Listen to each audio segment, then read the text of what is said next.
बिस्मिल्लाहिर्रहमानिर्रहीम। अस्सलाम वालेकुम स्टूडेंट्स, मैं हूं हसन फरीद, आपका फिजिक्स टीचर। आई होप कि आप लोग ठीक ठाक होंगे। आज हमारे पास बहुत इंपॉर्टेंट लॉन्ग क्वेश्चन है, जिसमें से ऑब्जेक्टिव भी बहुत ज्यादा आती है, शॉर्ट क्वेश्चंस भी बनते हैं और लॉन्ग क्वेश्चन तो वो है ही।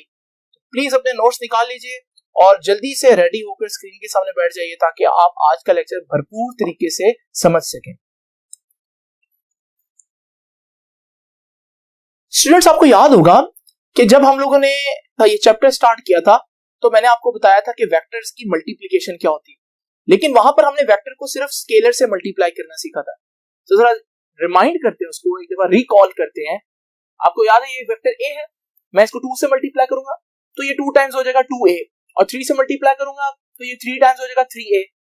ये थी वेक्टर की सिंपल मल्टीप्लिकेशन। इसमें हमने एक वेक्टर को एक स्केलर से मल्टीप्लाई किया क्योंकि नंबर्स स्केलर्स होते हैं। यहां से मैं एक अंदाजा लगा सकता हूं कि scalar multiply by vector, answer is also vector quantity. आप देख रहे हैं आंसर में हमारे पास वेक्टर ही आ रहा है, 2a एक वेक्टर ही है, लेकिन बस मैग्नीट्यूड ज्यादा हो गया। आज का क्वेश्चन ये है कि क्या वेक्टर को वेक्टर से मल्टीप्लाई किया जा सकता है। दूसरा क्वेश्चन ये है कि अगर किया जा सकता है तो आंसर क्या वेक्टर होगा या स्केलर होगा। तो पहली बात का जवाब ये है कि yes, it is possible to multiply two vectors, दो वेक्टर्स को मल्टीप्लाई किया जा सकता है। अब दूसरी बात का जवाब कि आंसर वेक्टर आएगा या स्केलर आएगा, इसका जवाब है कि दोनों आ सकते हैं। ये देखिए, हमारे पास एक वेक्टर को वेक्टर से मल्टीप्लाई करें तो आंसर स्केलर भी आ सकते हैं। अगर आंसर स्केलर आए तो इस किस्म की मल्टीप्लिकेशन को हम डॉट प्रोडक्ट या स्केलर प्रोडक्ट, क्योंकि आंसर स्केलर आ रहा है और यही आज का टॉपिक है। लेकिन समटाइम्स ऐसे होता है कि वेक्टर को वेक्टर से मल्टीप्लाई करें तो आंसर भी वेक्टर आता है। ऐसी सूरत में हम इस प्रोडक्ट को वेक्टर प्रोडक्ट या क्रॉस प्रोडक्ट कहेंगे। क्वेश्चन ये है कि डॉट कब चाहिए और क्रॉस प्रोडक्ट कब चाहिए, तो इसको ही आज हम लोगों ने सीखना है। लेकिन उससे पहले जरा हम स्टार्ट करते हैं आज का लेक्चर।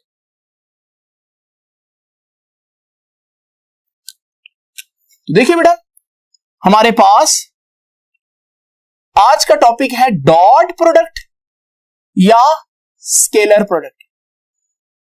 क्योंकि दोनों प्रोडक्ट को एक दूसरे से थोड़ा सा डिस्टिंक्शन तो देनी है ताकि मिक्स ना हो जाए, इसलिए यहां जब हम दो चीजों को, दो वेक्टर्स को मल्टीप्लाई करेंगे तो उनके दरमियान में डॉट डालेंगे। अभी आप देखिएगा, तो डॉट प्रोडक्ट क्या है, अगर दो वेक्टर्स को मल्टीप्लाई करें और आंसर एक स्केलर आ जाए तो हमारे पास ये डॉट प्रोडक्ट है। तो यही इसकी डेफिनेशन है कि if the product of two vectors results in a scalar quantity,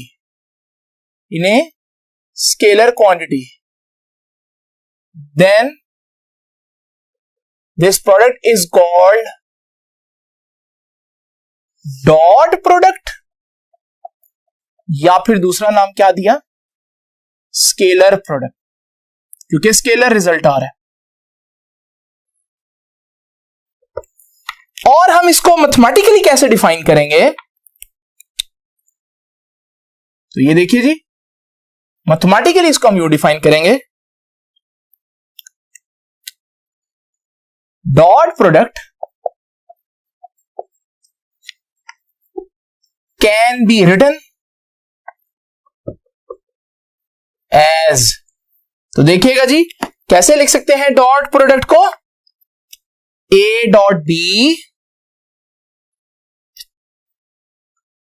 ये दो वेक्टर्स हैं जिनको हमने मल्टीप्लाई कर दें और इसका आंसर क्या आ रहा है, ए बी कॉस थीटा। सबसे पहले तो देखिए आंसर स्केलर है कि नहीं, यस, ये भी मैग्नीट्यूड है, ये बी का मैग्नीट्यूड है, और किसी भी एंगल का जो कोसाइन की वैल्यू होती है वो तो डेफिनेटली स्केलर होता है क्योंकि उसकी कोई डायरेक्शन नहीं होती। ये है हमारे पास वो फार्मूला जिसको आप लोगों ने डॉट प्रोडक्ट के लिए यूज करना है। लेकिन इस फार्मूले को देख के कुछ भी नहीं पता चल रहा है, इसको भी मैं डिटेल में डिस्कस करता हूं। लेकिन सबसे पहले देखें ये थीटा क्या है। जब मैं जैसे ही बोला है कि थीटा क्या है तो आप में से बहुत से बच्चे कहेंगे कि ये वो एंगल है जो पॉजिटिव एक्स एक्सिस से एंटी क्लॉकवाइज डायरेक्शन में बनेगा, क्योंकि हम लोगों ने ये पढ़ा था। नहीं बेटा, थीटा यहां पर दो वेक्टर्स के दरमियान एंगल है, क्योंकि हम दो वेक्टर्स को मल्टीप्लाई कर रहे हैं। तो जब दो वेक्टर्स को मल्टीप्लाई करें तो एंगल उनके दरमियान जो टेल होती है, टेल के दरमियान बनता है, जिसको आगे मैं एक्सप्लेन करूंगा। तो theta is the angle between vector A and vector B. तो वेक्टर ए और वेक्टर बी के दरमियान जो एंगल होगा वो थीटा होगा। उसके बाद देखिए जरा डिस्कस करते हैं फिजिकल इंटरप्रिटेशन।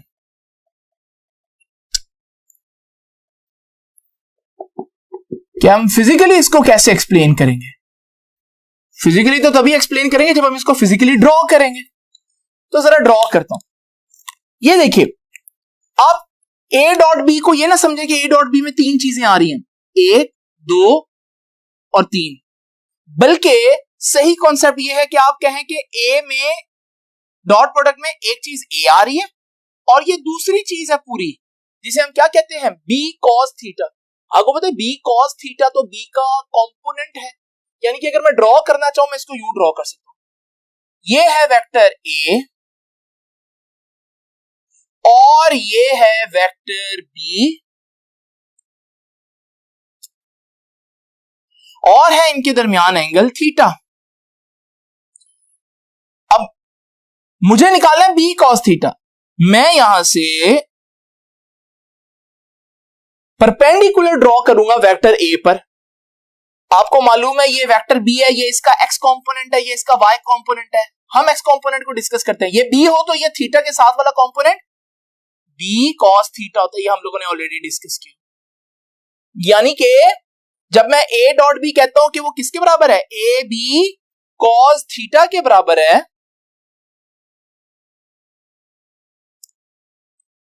ए बी कॉस थीटा के बराबर है, तो एक्चुअली में मैं एक वेक्टर का मैग्नीट्यूड पूरा ले रहा हूं, जबकि दूसरे वेक्टर का वो कंपोनेंट ले रहा हूं जो ए की डायरेक्शन में है, यानी कि बी कॉस थीटा। पूरा वेक्टर नहीं ले रहा, एक वेक्टर का मैग्नीट्यूड पूरा लिया है, जबकि दूसरा वेक्टर का मैग्नीट्यूड उतना लिया जितना पहले वेक्टर की डायरेक्शन में बन रहा है, क्योंकि वही इंपॉर्टेंट है। अभी हम डिस्कस करेंगे एग्जांपल।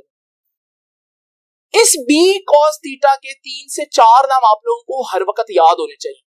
तो देखिएगा, मैं कहूंगा कि ये बी कॉस थीटा क्या है। इस बी कॉस थीटा को हम कह सकते हैं हॉरिजॉन्टल कंपोनेंट ऑफ बी। एक तो हम कह सकते हैं कि ये बी का हॉरिजॉन्टल कंपोनेंट है, और क्या कह सकते हैं, इसे कह सकते हैं अफेक्टिव कंपोनेंट ऑफ बी। हम ये भी कह सकते हैं कि ये बी का अफेक्टिव कंपोनेंट है, और इसको हम कह सकते हैं ये कंपोनेंट ऑफ बी है इन डायरेक्शन ऑफ ए, और हम इसको ये भी कह सकते हैं, तीसरा चौथा नाम बड़ा important, projection of B on A. ये 4 नाम आप इसके याद रखेंगे कि ये बी की प्रोजेक्शन है ए के ऊपर। ये प्रोजेक्शन का क्या मतलब होता है, जरा एक सिंपल एग्जांपल में देखते हैं। ये देखिए स्टूडेंट्स, ये मेरे पास एक वेक्टर है। आप इमेजिन करें इस वेक्टर के ऊपर इस वक्त सूरज है और उसका साया जमीन पर बन रहा है। जरा देखिए, जो वेक्टर का साया बन रहा है, जिसको हमने ब्लैक में शो किया, ये जो वेक्टर का साया बन रहेगा सूरज बिल्कुल ऊपर हो, तो इसे बोलेंगे ये प्रोजेक्शन है। अगर ये वेक्टर ए है तो जो प्रोजेक्शन है वो ए कॉस थीटा होगी। अगर वेक्टर बी है तो प्रोजेक्शन बी कॉस थीटा होगी। इसी तरह वेक्टर सी है तो प्रोजेक्शन सी कॉस थीटा। तो प्रोजेक्शन का मतलब होता है कि वो हिस्सा जो दूसरे वेक्टर की डायरेक्शन में हो। तो आप प्रोजेक्शन को जब भी इमेजिन करें तो प्रोजेक्शन को इमेजिन करें एज ए शैडो। अब जरा देखें क्या प्रोजेक्शन चेंज होगी, जरा वेक्टर का एंगल चेंज करें। जैसे जैसे वेक्टर का एंगल चेंज हो रहा है, वेक्टर ज्यादा एंगल पर जा रहा है, देखिए उसका साया कम होता जा रहा है, दूसरे अल्फाज में उसकी प्रोजेक्शन कम होती जा रही है। इसका मतलब जो प्रोजेक्शन है वो एक ऐसी चीज है जो वेक्टर के एंगल पर डिपेंड करती है। अगर वेक्टर जमीन के बिल्कुल पैरेलल होगा, उसका साया बहुत ज्यादा बनेगा जमीन के ऊपर। इमेजिन करें ऐसे शैडो, और जैसे जैसे मैं एंगल ज्यादा करता जा रहा हूं वैसे वैसे वो शैडो कम होता जा रहा है, और जरा देखिए 90 डिग्री पर वो शैडो बिल्कुल खत्म हो गया। तो ये आपने देखा कि इस तरह से प्रोजेक्शन को इमेजिन करना ज्यादा आसान है। ये है एक्चुअली फिजिकल इंटरप्रिटेशन। अगर आप फिजिकली इमेजिन करना चाहते हैं तो फिर आप इस तरह से इमेजिन कीजिएगा एक वेक्टर के प्रोजेक्शन को, जिसको 4 नाम मैंने और दिए कि ये जो b cos थीटा है ये b की प्रोजेक्शन कहलाएगी a पर, या फिर हम इसे कह सकते हैं कि ये अफेक्टिव कंपोनेंट ऑफ b है, या फिर हम कह सकते हैं ये हॉरिजॉन्टल कंपोनेंट ऑफ b है, x कंपोनेंट ऑफ b है, ये सारे इसी के नाम।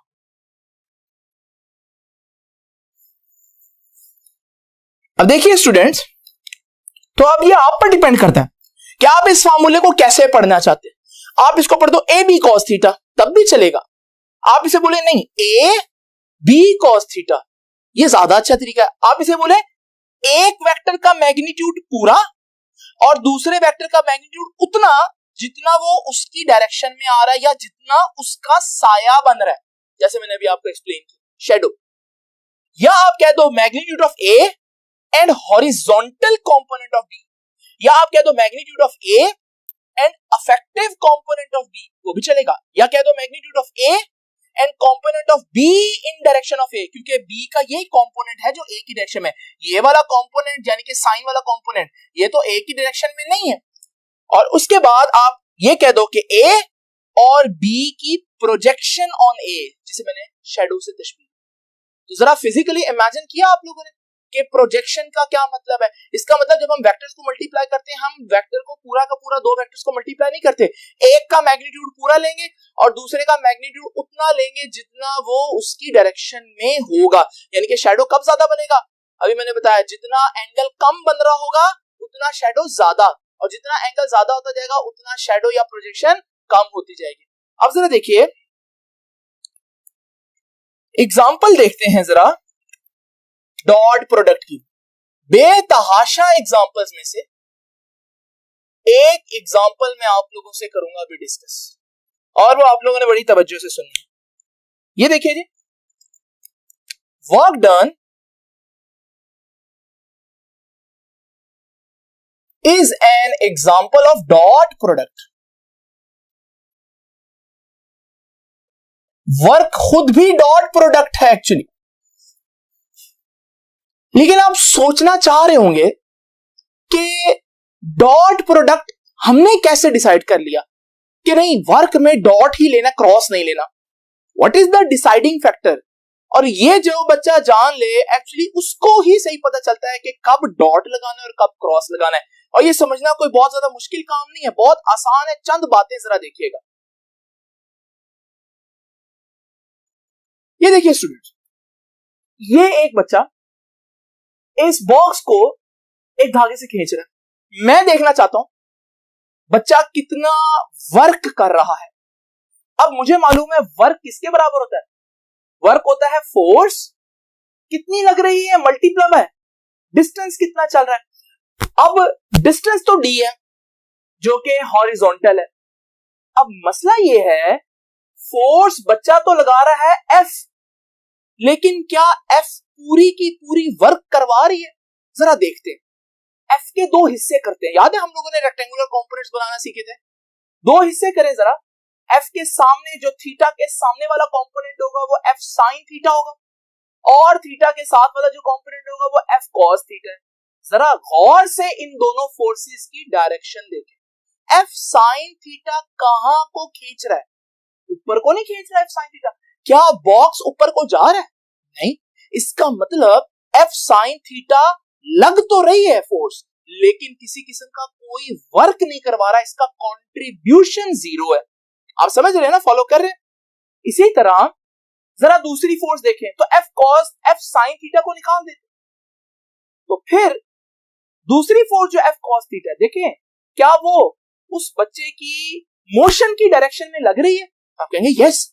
इसका मतलब दोनों फोर्सेस में से, बल्कि तीनों फोर्सेस में से ना F वर्क करवा रहा है, ना F का वर्टिकल कंपोनेंट यानी कि F sin थीटा वर्क करवा रहा है, बल्कि वर्क करवाने वाला कौन है? F cos theta. दूसरे अल्फाज में अफेक्टिव कौन है? F cos theta. इसलिए हम बोलेंगे कि भाई डिस्प्लेसमेंट को फोर्स से नहीं मल्टीप्लाई करना, डिस्प्लेसमेंट को उस फोर्स से मल्टीप्लाई करना है जो एक्चुअली में वर्क का रिस्पॉन्सिबल है या वर्क करवाने की वजह है। और वर्क करवाने की वजह कौन बन रहा है, वो ना एफ है ना एफ साइन थीटा बल्कि एफ कॉस थीटा। इसलिए वर्क का फॉर्मूला यूं नहीं लिखना चाहिए, बल्कि वर्क का फॉर्मूला यूं लिखना चाहिए कि work is equal to displacement multiply by force. नहीं लिखनी आगे, बल्कि आगे लिखना है कि अफेक्टिव कंपोनेंट ऑफ फोर्स। और देखिए कौन सा अफेक्टिव कंपोनेंट है, हॉरिजॉन्टल कंपोनेंट अफेक्टिव बन रहा है ना, तो इसलिए हम बोलेंगे हॉरिजॉन्टल कंपोनेंट ऑफ फोर्स। और अगर आप देखिए हॉरिजॉन्टल कंपोनेंट शैडो नहीं बन रहा, वो अगर ऊपर से सूरज हो, तो इसका मतलब हम इसको प्रोजेक्शन ऑफ फोर्स भी कह सकते हैं। तो इसका मतलब डिस्प्लेसमेंट पूरा और फोर्स का सिर्फ वो हिस्सा जो वाकई काम करवा रहा है, और वो एफ कॉस थीटा होगा। तो फार्मूला बन गया W = FD cos थीटा। तो ये है हमारे पास वर्क में हमने डॉट क्यों लगाया, क्योंकि हमें पता है डॉट में काम करवाने वाला जो डॉट में अफेक्टिव कंपोनेंट होता है, अफेक्टिव कंपोनेंट वो प्रोजेक्शन होती है, वो शैडो होता है, और वो कॉस थीटा वाला कंपोनेंट। तो अगर हमारे पास ऐसा सिनेरियो आएगा जहां अफेक्टिव कंपोनेंट कौन होगा, हॉरिजॉन्टल कंपोनेंट, कॉस वाला कंपोनेंट, तो हम डॉट लगाएंगे। लेकिन अब आप कहेंगे क्या ये हमेशा रूल है? नहीं, वर्क में ऐसा है। अगर हम इस एग्जांपल में देखें, ये एक रेंच है, आप इस रेंच पर एक फोर्स लगाते हैं F। अब जरा देखें, फिर इस फोर्स के दो हिस्से करते हैं, एक F cos थीटा और एक F sin थीटा। अब आप मुझे बताएं, आपने रेंच को घुमाना है, क्या करेंगे? कौन सी फोर्स रेंच को घुमाएगी, F cos थीटा या F sin थीटा? अब देखें, F cos थीटा कुछ भी नहीं कर सकता, क्योंकि F cos थीटा तो रेंच को इधर को खींचेगा, जिसकी वजह से रेंच नहीं घूम सकता, जबकि F sin थीटा उस पर परपेंडिकुलर लग रहा है, और वो फोर्स जो है वो वाकई में रोटेशन जनरेट कर सकती है। यानी कि जब हम टॉर्क की बात करेंगे, रोटेशन की बात करेंगे, ये हमारा कल का टॉपिक है, तो फिर हमें मालूम है कि हमारा F cos थीटा कुछ भी नहीं करेगा वहां पर। रोटेशन में कौन अफेक्टिव है? रोटेशन में प्रोजेक्शन अफेक्टिव नहीं है, रोटेशन में F cos थीटा अफेक्टिव नहीं है, बल्कि F sin थीटा अफेक्टिव है।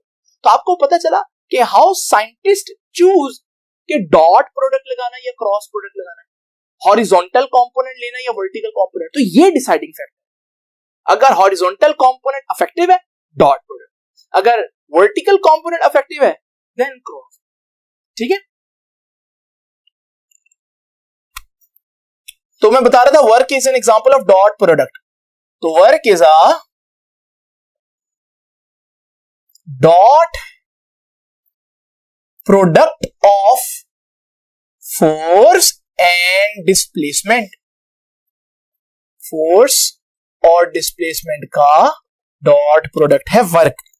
और हम लिखेंगे W = F डॉट D, और फर्दर इसको लिखेंगे, आप यूं लिख लो, डिस्प्लेसमेंट पूरा और इफेक्टिव कंपोनेंट ऑफ फोर्स। ठीक, डिस्प्लेसमेंट और साथ क्या किसको मल्टीप्लाई करना है, इफेक्टिव कंपोनेंट ऑफ फोर्स। पूरी फोर्स नहीं, वो फोर्स जो काम करवा रही है, और वो कौन सी फोर्स थी अभी हमने पढ़ा था, D डिस्प्लेसमेंट हो गया, और काम करवाने वाली फोर्स F cos थीटा है उसका कंपोनेंट। तो ये क्या बन गया बाप, FD cos थीटा। ये है हमारे पास वर्क की एग्जांपल। तो यहां तक हम लोगों ने ये देखा।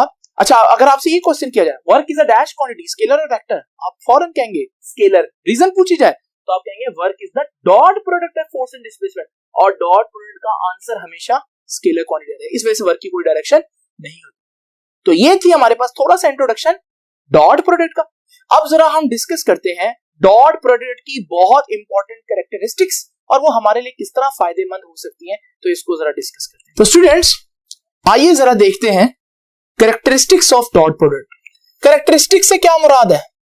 सिंपल कहूं तो डॉट प्रोडक्ट की कुछ important properties. Characteristics of dot product, ये देखिए जी, हमारे पास हमने डिस्कस किया, अगर आप एक वेक्टर ले रहे हैं A,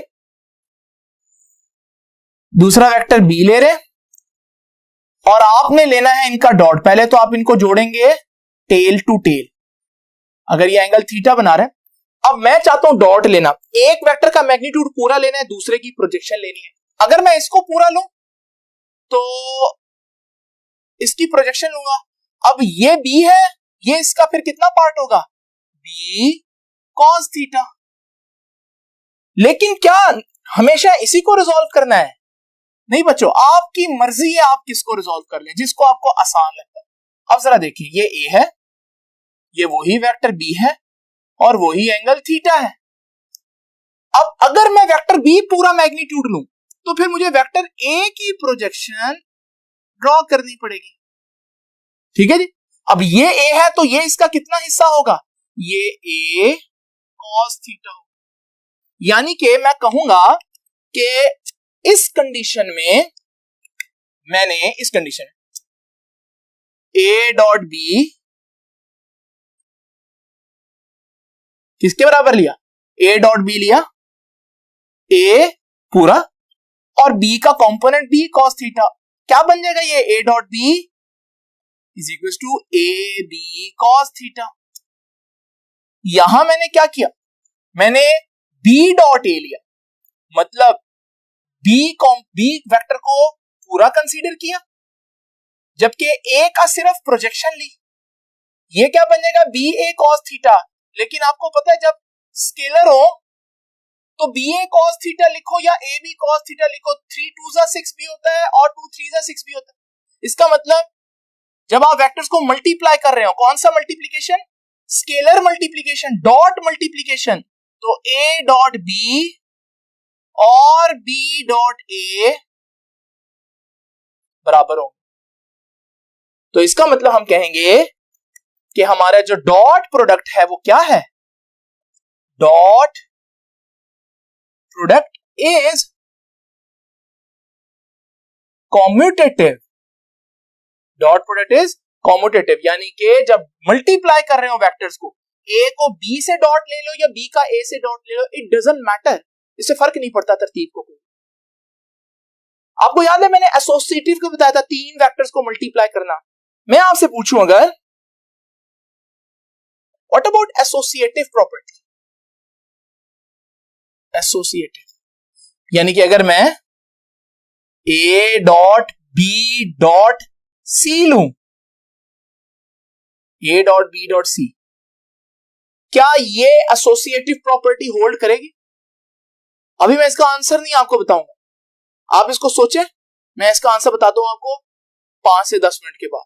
हम पढ़ते हैं अगली प्रॉपर्टी। तो कैरेक्टरिस्टिक ऑफ डॉट प्रोडक्ट हम लोगों ने पढ़ लिया। अगर हमारे पास डॉट प्रोडक्ट हो, dot product of 2 perpendicular vectors, you remember perpendicular vectors के दरमियान एंगल कितना होता है, 90 डिग्री। तो अब हम डॉट प्रोडक्ट लेते हैं दो वेक्टर्स के दरमियान जो एक दूसरे पर 90 डिग्री बना रहे हैं। यानी अगर मैं कहूं ड्रॉ करूं तो ऐसे होगा, ये वेक्टर ए है और ये वेक्टर बी है और ये आपस में 90 डिग्री। तो जरा देखते हैं, A dot B is equal to A B cos 90। Cos 90 कितना हो जाएगा, 0। याद है वो टेबल जो मैंने आपको बताया था, इसका मतलब ए डॉट बी किसके बराबर आया, 0 के बराबर है। तो आप ये स्टेटमेंट लिखेंगे नीचे कि dot product of 2 perpendicular vector, ये सारा लिखकर नीचे लिखेंगे इज 0। बड़ी इंपॉर्टेंट बात है, याद रखिए, dot product of 2 perpendicular vector is 0। इसके बाद in case of unit vector देखते हैं। याद है आपको यूनिट वेक्टर आई जे और के, आई कौन सा एक्सिस में था, एक्स एक्सिस में, और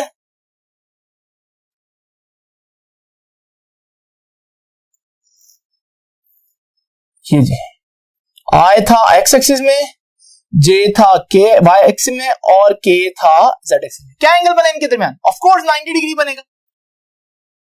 अब जरा देखते हैं, तो अगर मैं आई को जे के साथ या जे को के के साथ या के को आई के साथ डॉट प्रोडक्ट लूं, तो आंसर क्या आएगा?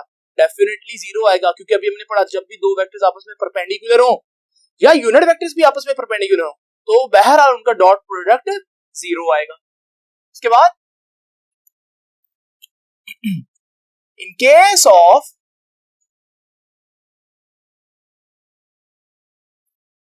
पैरेलल वेक्टर्स, हाँ जी याद है पैरेलल वेक्टर की डेफिनेशन, जिनके दरमियान एंगल कितना हो? 0।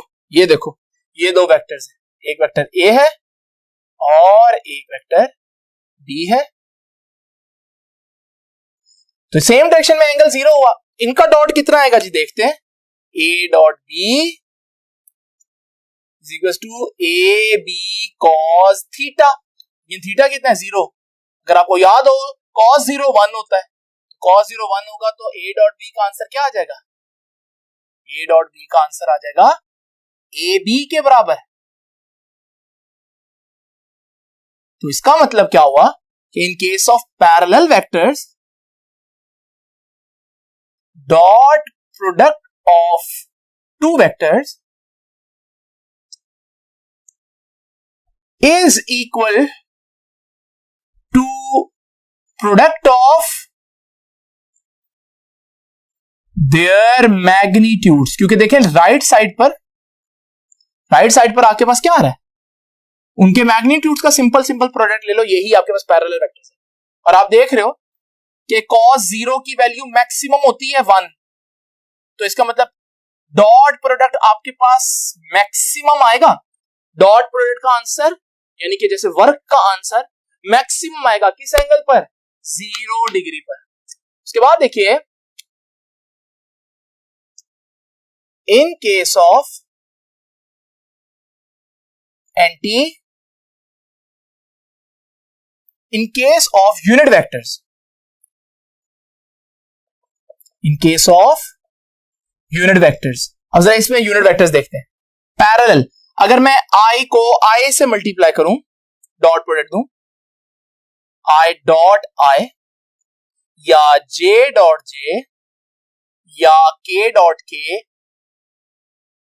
i और i दोनों एक्स एक्सिस में है ना पैरेलल, j और j एक्स एक्सिस में पैरेलल, इनका आंसर पैरेलल है तो इनका आंसर मैक्सिमम आएगा और वो आएगा 1। तो ये हमारे पास यूनिट वेक्टर्स के केस में आ गया। इसी तरह इन केस ऑफ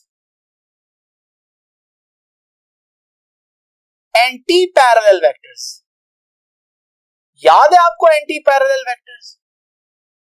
हाँ जी, एंटी पैरेलल वेक्टर्स क्या होते हैं? जिनके दरमियान एंगल 180 डिग्री हो, एक दूसरे के बिल्कुल ऑपोजिट वेक्टर्स हो। ड्रॉ करता हूं आपके लिए, ये देखिए, ये अगर ए है और ये बी है, बिल्कुल ऑपोजिट, तो ये एंगल क्या हुआ? 180।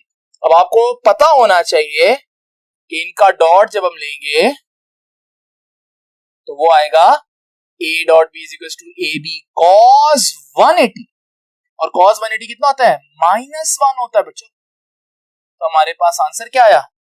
a dot B is equal to -ab। ये प्रॉपर्टीज अभी कंप्लीट नहीं हुई, लेक्चर के अगले हिस्से में इन प्रॉपर्टीज को कंप्लीट करूंगा और बहुत ही जबरदस्त किस्म के 2-3 एमसीक्यूज आप लोगों के साथ शेयर करूंगा। तो आपसे मुलाकात होती है नेक्स्ट लेक्चर में।